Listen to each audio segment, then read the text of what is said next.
Bonjour, heureux de nous retrouver aujourd'hui pour partager la parole du Seigneur. Nous allons aider à progresser dans notre foi chrétienne. Je voudrais partager avec vous ce sujet qu'on entend souvent parler, Dieu est au contrôle. Souvent, les chrétiens disent ça, oui, Dieu est au contrôle de la situation. Mais au final, nous voulons voir ce sujet par rapport à l'histoire, un événement, à la vie d'un jeune de 17 ans, Joseph, et qui a pu accéder au trône à 30 ans dans un pays étranger, en Égypte. On va voir tout ce qui est au contrôle par rapport à ce texte-là, à cette histoire de Joseph. Et je vous invite dans la lecture du texte de Genèse, chapitre 37, quelques versets du chapitre. Je prends le chapitre 1, le verset 1. Jacob s'établit au pays de Canaan, où son père avait séjourné. Voici l'histoire de la famille de Jacob. Joseph, âgé de 17 ans, gardait le mouton et les chèvres avec ses frères. Il avait passé son enfance avec les fils de Bila et de Zilpa, femme de son père. Il rapportait à leur père leurs mauvais propos. Et la suite, au verset 5, Joseph fit un rêve et le raconta à ses frères, et qui l'en détestèrent que davantage. Il leur dit, en effet, écoutez, je vous prie, ce songe que j'ai eu, nous étions en train de lier des gerbes dans le champ. Soudain, ma gerbe s'est dressée et s'est tenue debout. Les vôtres se sont placés autour d'elle et se sont prosternés devant elle. Ses frères lui dirent, prétendais-tu devenir notre roi et nous gouverner? Et ils le détestèrent de plus belle à cause de ses songes et de ses rêves. Il y a encore un autre rêve qu'il raconta également à ses frères. Voici, leur dit-il, j'ai encore fait un rêve. J'ai vu le soleil, la lune et 11 étoiles se prosterner devant moi. Il raconta également ses rêves à son père qui lui réprimandait et lui dit, qu'as-tu rêvé là? T'imagines-tu que moi, ta mère et tes frères, nous allons nous prosterner en tête devant toi? Ses frères étaient jaloux de lui, mais son père gardait ces choses, ces faits en mémoire. Oui, Joseph va vivre des choses extraordinaires, des choses inattendues. Pendant 13 ans, en Égypte, jusqu'à 30 ans, il sera sur la gouvernance d'un grand pays dont il n'est pas citoyen, dont il est étranger. Mais souvent, quand on dit Dieu te contrôle, c'est à base de quoi? On peut dire Dieu te contrôle juste pour une simple proclamation. Dieu te contrôle simplement parce qu'on est chrétien, on est évangélique. Mais en réalité, il faut qu'il y ait une base qui nous pousse à dire que Dieu te contrôle. Que ceux qui soutiennent notre déclaration. En réalité, il faut qu'il y ait trois choses. La première, c'est qu'il y a l'adoption. Parce qu'on est adopté, on est enfant de Dieu. Nous pouvons dire que notre vie est sous le contrôle de Dieu. C'est que nous vivons, Dieu le contrôle. Et Dieu contrôle chaque détail de notre vie. Ça, c'est l'adoption. C'est un point qui ne change pas, qui fait notre force en tant qu'enfant de Dieu. Du coup, quand tu dis que Dieu te contrôle, première chose, parce que je suis fils et fille du Seigneur. Je suis adopté par la grâce de Dieu en Jésus-Christ. Je suis aimé et choisi avant la fondation du monde. Deuxième chose, par rapport à cette pensée d'adoption, il y a aussi la confiance. Oui, j'ai confiance en mon Père. La confiance, c'est que, quelles que soient les situations, quelles que soient les choses qui vont arriver, Dieu est fidèle à cela. J'ai confiance en lui. Je pose ma confiance en lui parce que Dieu est inébranlable. Ça, c'est quelque chose de très, très important, que Dieu est là et il prend soin de nous. Troisième chose, la fidélité. Dieu est fidèle. Quand il dit quelque chose, il le fait. La Bible regorge beaucoup de promesses qui sont pour ses enfants, pour ceux qui ont confiance à Dieu, pour ceux qui aiment Dieu. Du coup, notre vie appartient au Seigneur. La Bible dit que c'est lui qui habite en nous, le Seigneur, est plus puissant que ce qui est dans le monde. Nous appartenons à lui. Et son esprit habite en nous. Nous sommes les enfants de Dieu. Et Dieu nous donne des promesses qui sont dans notre vie, qui nous font vivre. Du coup, si nous appuyons sur sa fidélité, sur sa parole qu'il prononce, quel que soit ce qui se passe autour de nous, nous savons que Dieu est au contrôle. Ça, c'est très important, ces trois choses. Une promesse que nous avons pour retenir, c'est cette promesse de Matthieu 28. Jésus dit, je suis avec vous tous les jours jusqu'à la fin du monde. Ça, c'est très, très important. Et du coup, si je sais que le Christ est avec moi, il est au contrôle. Tous les jours, jusqu'à la fin de ma vie sur cette terre, Dieu contrôle les choses. Il arrive que quand les choses commencent à aller un peu compliquées au début, on dit toujours, Dieu te contrôle. Oui, il te contrôle. Quand ça s'empire de plus en plus, on commence à dire que oui, Dieu te contrôle, mais je ne comprends pas, qu'est-ce qui se passe? Nous perdons la confiance. nous perdons cette dimension que Dieu est fidèle.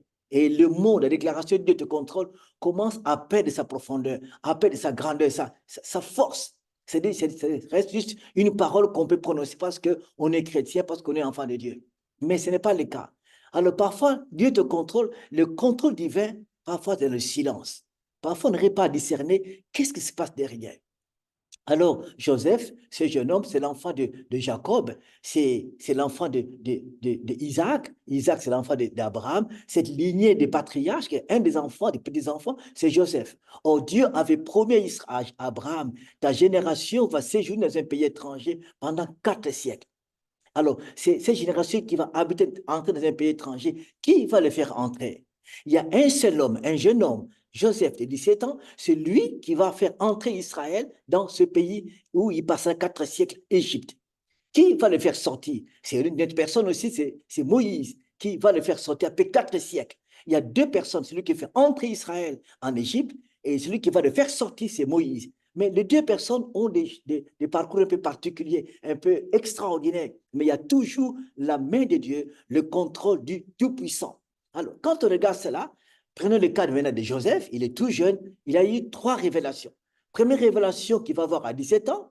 Deuxième révélation qui vient des gens qui étaient avec lui en prison, qui ont eu des visions, que lui va interpréter. Troisième révélation aussi que Pharaon va avoir, que lui va interpréter. Et puis, ça va le propulser, disons, au trône de ce pays d'Égypte. Et regardons bien ces choses-là. C'est très, très important de voir ces parcours de Joseph. Première chose, il a la vision, cette vision qui vient de Dieu, qu'on a lu au chapitre 37. Il est étonné, il en parle à ses frères. Lui-même ne comprenait pas. De quoi s'agit-il? Qu'est-ce qui se passe? La vision du chapitre 37 de Genèse, c'est la clé pour entrer en Égypte. C'est la clé de la finalité. Cette vision, c'est la finalité. Oui, ce n'est pas que Joseph sera le roi, sera l'homme qui ses frères vont l'adorer comme roi, pas du tout. Mais en disant que ses frères vont se prosterner devant lui, simplement, ils vont reconnaître en lui un instrument de Dieu. On ne peut pas adorer un homme, on peut qu'adorer Dieu. On ne peut pas se prosterner devant un homme, c'est juste devant le Seigneur. Mais dans ce sens, dans ces vieux, c'est qu'ils reconnaîtront avec confiance que oui, Joseph, c'est lui l'instrument que Dieu a choisi pour nous. Et ça, c'est quelque chose d'extraordinaire que Dieu va faire dans la vie de Joseph. Donc, la première révélation qu'on voit dans ces rêves-là, c'est la finalité. Tu seras dans cet endroit, tes frères, ta famille vont te respecter, vont s'approcher de toi avec respect. Alors, quand il sera en Égypte, comme gouverneur d'Égypte, qui va diriger l'Égypte, ses frères seront là. Là, Dieu commence son projet. Dieu te contrôle. Il contrôle le projet, mais qui va durer 13 ans dans un pays étranger. Il est tout jeune, 17 ans, il a la révélation. Première révélation, c'est la fin. C'est drôle que Dieu montre la fin, au début déjà de l'histoire. Il ne montre pas les détails du début. Il ne va pas lui montrer l'histoire de la prison, il ne va pas montrer l'histoire de la révélation des pharaons, pas du tout. Tu vas arriver là-bas. C'est ainsi également que Dieu va dire à Moïse, tu libères mon peuple de l'Égypte, tu vas l'amener à Canaan. Il lui montre la finalité, c'est Canaan. Il n'a pas dit, oui, oui, Moïse, quand il va sortir de Canaan, de l'Égypte, il y aura la mer Rouge, il y aura la question des Vaudois, il y aura cette histoire aussi des cailles qui vont tomber du ciel. Dieu n'a rien dit. Au départ, il dit, tu quittes l'Égypte, direction Canaan. Parfois, Dieu nous montre quelque chose dans son projet, il nous montre la finalité, mais pas les détails. Quand Dieu montre la finalité, c'est que tout va s'accomplir. Amen. Il va le faire. Il est l'alpha et l'oméga du projet. S'il te montre la fin du projet, dès que le parcours est sous son contrôle. Chers amis, notre vie est sous le contrôle de Dieu. Depuis le jour où tu as dit oui à Jésus-Christ, c'est comme si l'alpha commence le projet. Jusqu'à la fin de ta vie, quand tu vas quitter la terre, c'est l'oméga qui a la clé, les derniers mots. Du coup, Joseph commence un parcours avec l'alpha, avec oméga. Première révélation, c'est la finalité. Comment ce qui va se passer, c'est que tes frères vont venir vers toi avec respect, reconnaître en toi l'instrument de Dieu. Alors ça, c'est la première partie. C'est que Joseph, on va l'arrêter, ses frères sont jaloux contre lui, ils vont lui créer des problèmes, ils vont le vendre. Ils vont le vendre sans le savoir. En vendant leurs frères, c'était quand même un débat entre ses frères. Est-ce qu'il faut les tuer? Est-ce qu'il faut les vendre? Après, au final, ils l'ont vendu. En réalité, Dieu contrôle la situation. et il est vendu, il va entrer dans ce pays promis. Le rêve, le premier rêve, c'est le rêve de l'entrée au pays promis. Même si ces rêves-là, c'est la finalité, mais permet au départ d'entrer dans ce pays promis, d'entrer dans ce pays, l'Égypte. Alors, il va entrer là-bas, dans ce premier rêve. La clé, c'est leurs frères, sans le savoir, ils vont les livrer, ils vont les vendre, et Joseph arrive en Égypte. Dieu est au contrôle. Qui peut te dire? C'est quoi tes soeurs que Dieu te contrôle pendant que quelqu'un souffre? Quelqu'un passe dans des temps difficiles, dans l'humiliation.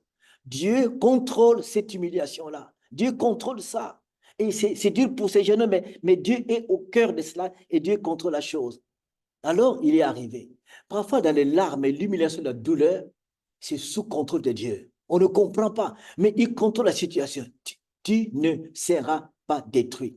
Joseph ne va pas mourir parce qu'il va le faire entre ces peuples-là. La vision, le rêve de départ va vraiment s'accomplir. Dieu, quand il dit quelque chose, quand il montre quelque chose qui vient de lui, cette chose s'accomplira parfaitement. Deuxième chose maintenant, il y a le deuxième rêve qui va arriver. Ce n'est pas lui, mais Joseph arrive chez Potiphar.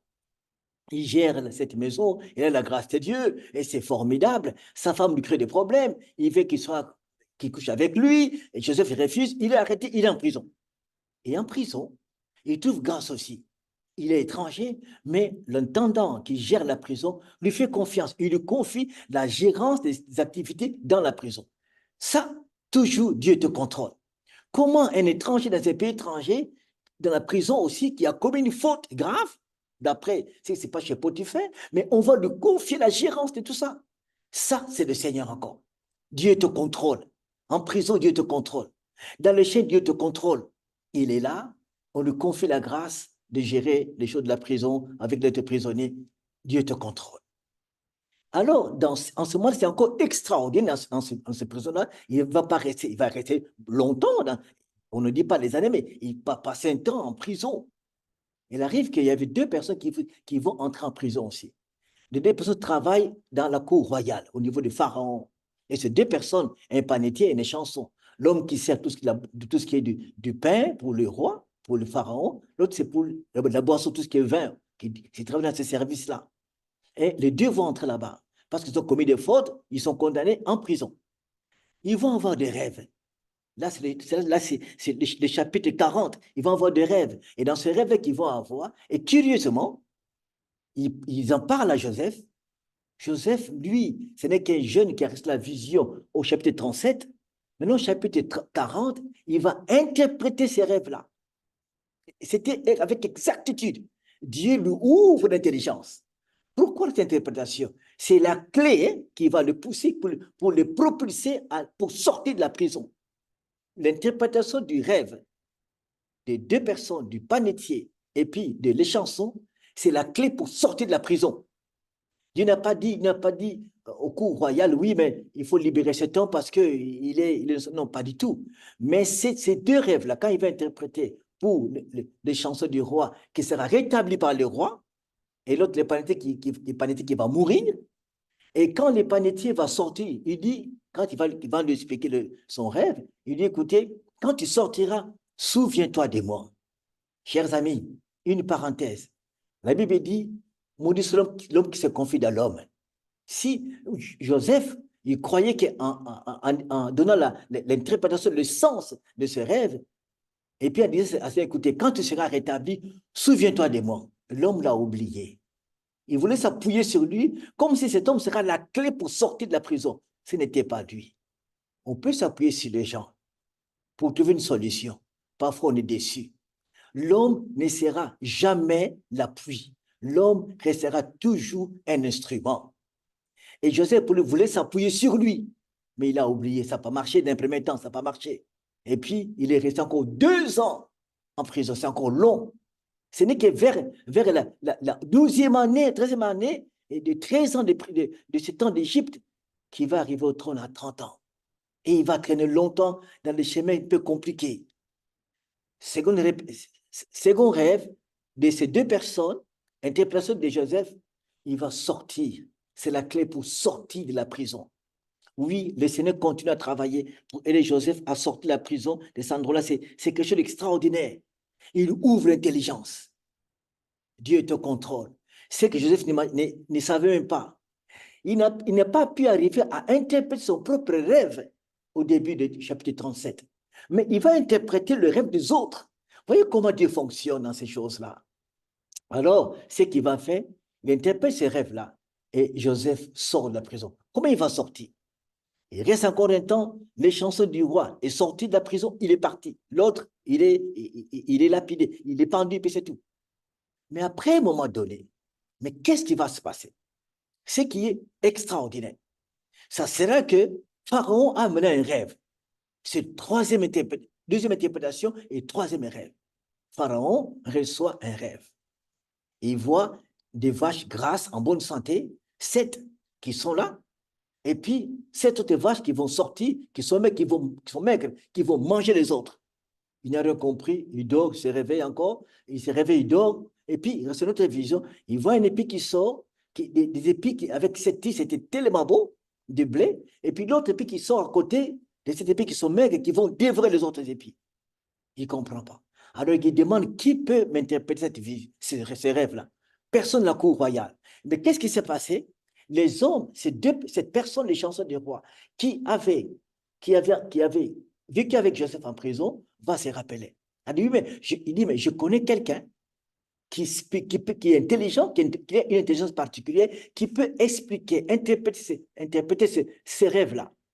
Alors ils font appel à Joseph. Parce que Joseph avait interprété le rêve dans la prison, la clé est là maintenant. Par cette action que Dieu a utilisé Joseph d'interpréter le rêve, va le faire sortir de la prison. Il arrive maintenant chez Pharaon. Dieu est au contrôle. Parfois, tu passes par des étapes que tu ne comprends pas, mais laisse-toi conduire. Le Seigneur ne va pas lâcher la chose. Notre vie est vraiment entre les mains de Dieu. Alors, il passe troisième étape. Ce n'est pas du jour au lendemain, mais des années. Parfois, c'est dur. Oui, quand nous disons Dieu te contrôle, je reprends. Attention, sachons-le qu'il y a l'adoption. Il n'abandonne jamais ses enfants. Il a la confiance que tu peux avoir que Dieu est bon, il est merveilleux. J'ai confiance en lui. Troisième, il est fidèle. Et tout ça autour de sa parole. Joseph arrive chez Pharaon, il va interpréter ce rêve-là de manière très, très spécifique et claire et précise. Ça va toucher Pharaon. Il explique les 7 ans d'abondance qui seront là, qui sont si grandes, et les 7 ans de sécheresse de famille qui va arriver. Alors, que faire? Il y a même non seulement que l'interprétation, mais il donne la solution. Interprétation et solution. Quand il va dire que oui, il faut maintenant beaucoup garder, faire des économies, il faut emmagasiner, garder beaucoup de choses, faire des provisions pour les 7 ans. Et quand les 7 ans d'autres viendront, ou de la famine, on ne va pas sentir ça. On va utiliser ce qu'on a gardé, ce qu'on a mis dans le grenier. Pharaon était étonné. Qui est cet homme?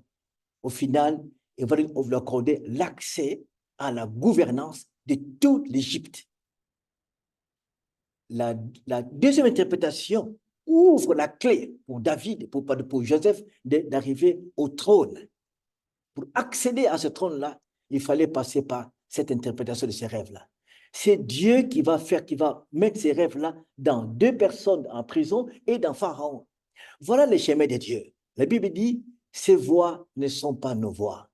Ces pensées ne sont pas nos pensées. Il a utilisé le chemin de rêve pour amener Israël, pour amener Joseph dans ce pays-là.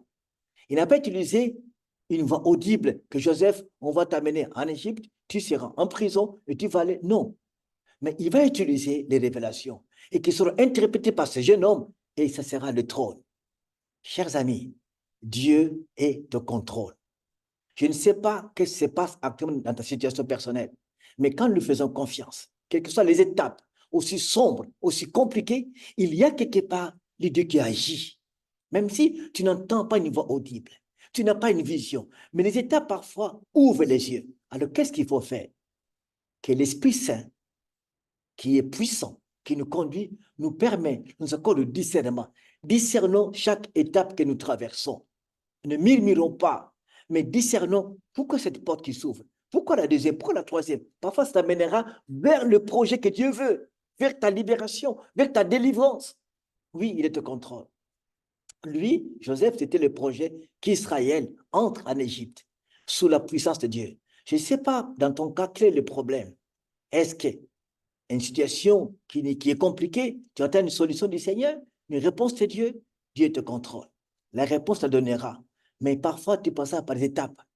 Parfois, c'est compliqué, mais laisse-toi conduire par le Seigneur. Laisse-toi guider par lui. La Bible dit que tous ceux qui sont fils de Dieu sont conduits par l'Esprit de Dieu. Alors, laisse le Saint-Esprit, si tu crois à cette parole de Romains 8, 14, c'est verset qui est clair, l'Esprit Saint te conduit. Dieu conduit son peuple. L'Esprit Saint te conduit, te conduira. Laisse-le te conduire. Et c'est quelque chose de très important. Je vais lire ce texte-là parce que c'est quand même important qu'on puisse avoir cette certitude. Et c'est ce que Paul dit aux frères et sœurs de l'église de Rome, que cette grâce que nous avons au Seigneur, c'est magnifique, que nous sommes conduits par l'Esprit de Dieu. J'ai voulu ce verset qui est très, très important. C'est lui qui nous conduit, qui nous dirige, qui nous fait vivre cette dimension avec lui. Oui, tous ceux qui sont fils de Dieu sont conduits par l'Esprit de Dieu. Que Dieu puisse nous conduire dans sa grâce, qu'il puisse nous diriger parce que nous lui appartenons. Nous sommes ses enfants et c'est pour nous une très grande bénédiction. Alors, réjouissons-nous quand nous sommes conduits par l'Esprit de Dieu. C'est l'Esprit qui habite en nous et qui demeure en nous par celui qui est Dieu puissant qui nous a aimés. Ayons cette confiance-là. Il nous conduit, il nous dirige. Ayons cette confiance. Tous ceux qui sont fils de Dieu sont conduits par l'Esprit de Dieu. Tous ceux-là sont conduits par l'Esprit du Seigneur. Alors, nous qui appartenons au Seigneur, l'Esprit Saint nous conduit. L'Esprit Saint veut nous diriger. Il veut nous diriger, il veut nous guider sur le chemin que Dieu a prévu pour nous, car nous lui appartenons. Et c'est pour nous une très grande bénédiction. Tu appartiens au Seigneur, l'Esprit Saint veut te conduire dans ce chemin-là, sur cette direction. Laisse-toi conduire par Dieu. Laisse-toi guider par le Christ. Laisse-toi orienter par lui. Il va te guider. Il va t'orienter. Laisse-toi conduire par lui. Quels que soient les temps difficiles, ce que tu ne comprends pas, le Seigneur te conduira. Le Seigneur te dirigera. Il te montrera le chemin. Et tu marcheras la tête haute. Parce que notre Dieu est puissant. Notre Dieu est au-dessus de tout. Notre Dieu est magnifique. Il veut te conduire. Au final, Joseph arrive sur le trône. Alors, le rêve qu'il a vu au chapitre 37 s'accomplira au chapitre 41 de Genèse. Il arrive en Égypte, il va diriger ce grand pays. Alors, au final, sa famille va arriver, viendra habiter à Goshen, en Égypte. Voilà, quand ses frères vont le voir, ils sont étonnés. Plus tard, quand il va se dévoiler sur moi, Joseph, ils vont s'incliner devant lui, le respect. Genèse 37 est accompli en pleine Égypte. Mais après 13 ans, c'est beaucoup. Oui, mais qui nous donne la patience d'attendre l'accomplissement de l'oméga. Il commence ce projet alpha, qui est l'oméga, jusqu'au bout. Notre vie peut traverser par beaucoup de problèmes, des difficultés, des projets, oui. Mais faisons confiance au Seigneur, il est toujours au contrôle. Quelles que soient les zones d'ombre, quels que soient les nuages de notre chemin, quels que soient les temps difficiles, Dieu est au contrôle. Il a les clés. Il a toutes les clés possibles. Il ouvrira et puis il fermera. Fais-lui confiance. Il a dit ceci dans l'Apocalypse. C'est lui qui a les clés de David. Celui qui ouvre, il ne ferme. Qui ferme, il ne peut ouvrir. Celui qui te contrôle a la clé. Il ouvre des portes et puis il ferme des portes. Fais-lui confiance. Regardons vers lui et nous irons de l'avant. Que Dieu puisse nous éclairer, nous bénir et nous fortifier. Si quelque part, tu as perdu confiance, si quelque part, tu ne sais plus si Dieu te contrôle de ta vie, reviens au Seigneur. Reviens vers lui. Reviens vers lui, reviens vers ton Père. Faites-lui confiance. Prie le Seigneur. Il ne va pas te décevoir. La Bible ne dit pas que Dieu ne déçoit. Non, Dieu, notre Père, ne déçoit pas. L'Esprit Saint ne déçoit pas. Pas du tout. Mais à nous, c'est nous qui doutons. C'est nous qui refusons d'avoir confiance. Alors, fais-lui confiance. Progressons. Reviens vers lui. Si ça ne va pas, reviens vers lui. Et le Seigneur te bénira. Oui. Si ça ne va pas, cherche un frère. Cherche une sœur, approche-toi des pasteurs, des hommes de Dieu pour t'aider à reprendre confiance, à proclamer avec foi cette fois-ci que Dieu est au contrôle. Amen. Que Dieu puisse nous bénir, nous éclairer, là où tu es, dans ton église, dans ton ministère, étant même homme de Dieu, ou femme de Dieu, ou servant du Seigneur. On peut arriver par des temps de désert, ça peut arriver. On n'est pas épargné, tout le monde peut passer par des temps difficiles, que ce soit dans votre ministère, dans votre vie familiale, dans votre vie conjugale. Dieu reste toujours au contrôle, qui nous guide, qui nous conduise. Soyez bénis, qui nous fortifie. À la prochaine. Merci. Soyez bénis. Amen.